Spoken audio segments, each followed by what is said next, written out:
obtenemos bioetanol o biodiesel, con lo cual podemos ponerlos a los transportes, ¿no? A los vehículos que utilicen como un dispositivo especial para tanto sea bioetanol o biodiesel. Debemos aclarar que dependiendo del tipo de procesamiento y de cultivo que se utilice y la tecnología, podemos clasificar en tres generaciones de biocombustibles. Los primeros, que son los que están ahorita en la fase de procesamiento industrial o de producción industrial, son aquellos en donde es una simple fermentación que se obtiene ya sea el bioetanol o el biodiesel. Lo segundo es un proceso más justificado en donde se utilizan enzimas que degradan los compuestos químicos naturales y obtenemos igualmente biodiesel o bioetanol. Y los otros son ya procesos mucho más avanzados en donde hay cambio en células o tipos, organismos que son diseñados para que puedan procesar ya sea las plantas o la celulosa o la cuestión de la grasa de los animales. Bueno, en el panorama general de los biocombustibles tenemos que en esta gráfica que si tomamos en cuenta desde 1975 la producción del bioetanol o etanol, lo vamos a llamar indistintamente, se ha venido de manera exponencial, ¿no? Aquí podemos, en los 70 es cuando Brasil empieza a producir biocombustible, ¿no? Ha sido un periodo de altibajos, pero claramente se ve que a partir del 2000 hay una clara tendencia a la producción del bioetanol. Igual tenemos para el biodiesel, aunque ha tardado un poquito más, y es hasta el 2005 donde la mayoría de los países han implementado la producción del biodiesel. Estos son los 10 principales países productores de etanol. Podemos decir que los biocombustibles líquidos están en 3 países, claramente. Uno son Estados Unidos, Brasil y la Unión Europea, ¿no? En su componente de los 27 países que lo conforman. En los países de biodiesel, quien lleva el liderazgo es la Unión Europea. La Unión Europea produce el 60% de los biodiesel a nivel mundial. Aquí en esta gráfica, que es muy explicativa, podemos ver que las bolas azules son donde se produce bioetanol y las amarillas donde se produce biodiesel. Solamente entre Estados Unidos y Brasil producen el 80% de la producción a nivel mundial de bioetanol y, como mencioné antes, la Unión Europea produce el 60%. Quienes ahorita, países que se han incorporado a la producción de biodiesel son Indonesia, Malasia y fuertemente Argentina. Bueno, la misma gráfica van a ver en los diferentes países. Es una producción excelente. En este caso está Estados Unidos. Brasil, que ha tenido desde 1970, su industria ha sido muy de altibajos, ¿no? Al final no voy a explicar por qué ha tenido eso, pero realmente ha sido constante. Y se ve claramente que a partir del 2000 ha sido ascendente. Tenemos un competidor que todos los países productores de biocombustible le tienen miedo. Y tienen miedo por la cantidad de producción que puede, con un mandato que solamente de utilización de bioetanol o biodiesel, puede llevar a lanzar la producción estratosféricamente, que es China. Y esta ha ido de manera ascendente también su producción. Bueno, aquí tenemos desde la Unión Europea. Igual sucede para la cuestión del biodiesel. Aquí el biodiesel no ha tenido la misma suerte que el bioetanol en los diferentes países porque algunos países se han retardado en implementar las políticas para su utilización.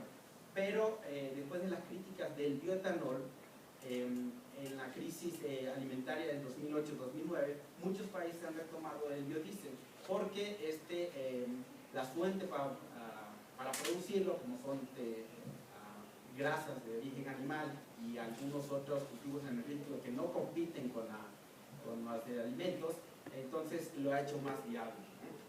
Aquí en este caso, en Estados Unidos, un caso especial, eso que ven ahí, el bajón de la producción de biodiesel, es porque se paró el subsidio de Estados Unidos. Luego se retomó con las presiones de los corporativos y vuelve al alza.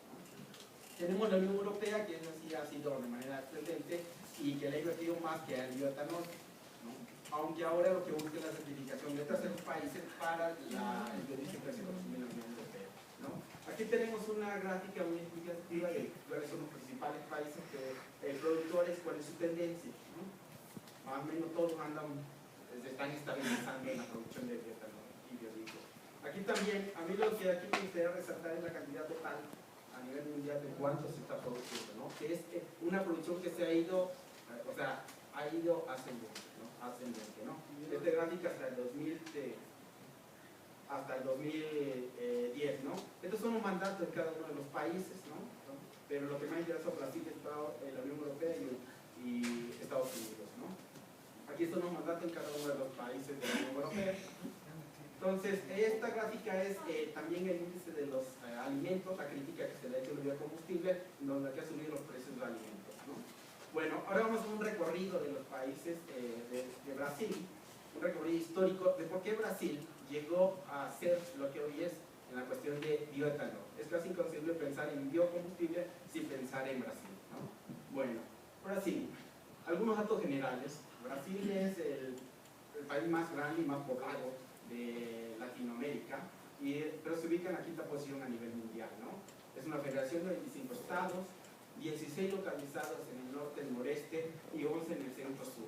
Esta división que hice es importante porque verán que a pesar de que la producción de la caña de azúcar se inició en el noroeste, vino a terminar en el sur, ¿no? La producción, ¿no? Aquí vemos en esta gráfica que se indica muy claramente como las regiones de Brasil, donde están los puntitos rojos es donde se está concentrando la producción de bioetanol. Bueno, vamos a ver rápidamente de manera histórica, vamos a clasificar los periodos históricos de la producción de biocombustibles en Brasil. Empezamos de 1930 a 1975. Aquí en esta es que los esfuerzos del gobierno brasileño para producir bioetanol empezaron en 1931, cuando instituyó el Instituto de Azúcar y Alcohol, ¿no? Fue algo precisamente por la subida de los precios en el petróleo y su dependencia fue que inició este proceso, ¿no? Hicieron muchos arreglos, pero lamentablemente no sirvió, no funcionó por diversas maneras. ¿Por qué? Porque el precio del petróleo bajó tanto que ya no era competitivo, ¿no? Bueno, eso hizo que, bueno, que el gobierno tratara de organizar los productores y los procesadores de la caña de azúcar. Entonces se creó el 14 de noviembre de 1974 lo que sería el Programa Nacional de Azúcar, ¿no? Pues creemos que de ahí empieza el éxito de Brasil, ¿no? Porque logró coordinar de tal manera todos los agentes económicos, sociales e industriales y de investigación alrededor de un proyecto común, que es la producción del bioetanol, ¿no? Entonces fue un éxito. Aquí hay algunos números que le doy, pero lo más importante tenemos esto, ¿no? ¿Qué es lo que realmente dio ello? Primero, las bajas tasas de interés que dio el Banco de Brasil, ¿no? Garantizó un mercado a un precio fijo y un comprador, que es Petrobras, ¿no? Lo otro es que hubo controles de exportación, por lo cual la caña de azúcar se quedaba en Brasil. Y el otro es que el gobierno invirtió grandes cantidades de recursos en investigación, ¿no? Entonces, todo iba bien. A mediados de los 70, todo el sistema estaba subsidiado por el gobierno, lo cual empezó a instituir nuevos organismos que efectivamente dieron eso. Pero uno de los factores que empujó la industria fue que se desarrolló el motor Otto Cycle, en el cual podía correrse, funcionaba con 100% de etanol, lo cual provocó que se produjeran vehículos, ¿no? Al principio estos vehículos tenían alguna falla técnica y por lo cual no lo querían, que era que a bajas temperaturas el etanol no funcionaba. Entonces podemos ver que en esta época de incertidumbre donde le digo a los consumidores, ¿no? Hubo la época en donde empezaron los recortes presupuestales y entonces todo se vino abajo. Muchos pensaron que ahí acababa ya el programa de eso, pero los organismos privados lograron que el gobierno siguiera apoyando en la investigación, lo cual logró que se produjeran diferentes variedades. Por ejemplo, tenemos que 20 variedades cubren el 70% de la superficie plantada en Brasil, variedades que ellos tienen, digamos, la patente de esas, y son su rendimiento planetario son muy grandes, ¿no? En ninguna otra parte del mundo se logra eso, ¿no?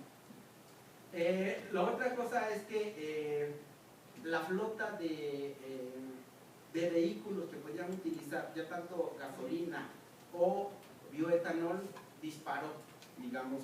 Entonces la flotilla que tiene Brasil es la única en el mundo que puede correr tanto con bioetanol o con gasolina, dependiendo del gusto del consumidor, ¿no? Esto logró empujar que las inversiones llegaran a Brasil, y estas inversiones, muchos de los grandes petroleras transnacionales han logrado tener en Brasil su nicho de mercado para la producción tanto de biogenético como de la automotriz, ¿no? La historia de biodiesel, bueno, es algo parecida. Lo único que se tiene es que empezó en el 2004, al 2005 se hizo la ley donde se pedía un biodiesel del 2%, lo cual iba a aumentar a un biodiesel del 5% en el 2013 y del 20% para el 2020. Entonces esto hace que se dispare, ¿no? Se tengan proyecciones los brasileños de que va a seguir el mismo camino que la. Entonces, lo único que es diferente de la producción de bioetanol con el biodiesel es que este desde origen tiene un sello de combustible social, es decir, que ha logrado que todos los agentes sociales se incorporen a la cadena productiva del biodiesel, logrando que cada uno de los participantes sociales, productores, cooperativas, ¿no?, se beneficien de esto.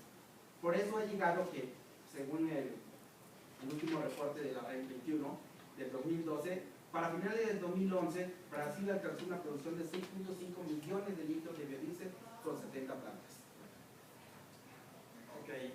Y a manera de conclusión, estas son las razones por las cuales considero que Brasil ha logrado posicionarse en el mercado. Ok, listo. Muchas gracias.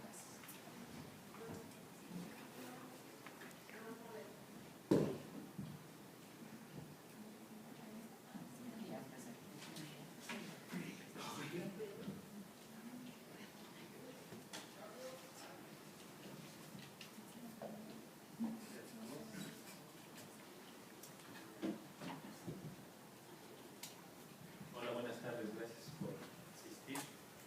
Muchas gracias al PINC por la invitación a este panel. Pues yo les voy a hablar, vamos a echarnos de carrera, sí. 10 minutos. Y ya llevo uno. Sobre la regulación que han hecho la Unión Europea y Estados Unidos para promover el uso de biocombustibles en el transporte. Y unas implicaciones globales que yo observo al momento que estas dos grandes regiones del mundo están promoviendo los biocombustibles. Esta es una tabla sobre cómo es la tendencia de crecimiento de biocombustibles en el mundo, que bueno, de esto ya nos habló mucho el compañero Rafael Serino, pero bueno, para que ustedes vayan viendo, cada barra es un año diferente y cuál es la última, es de 2009.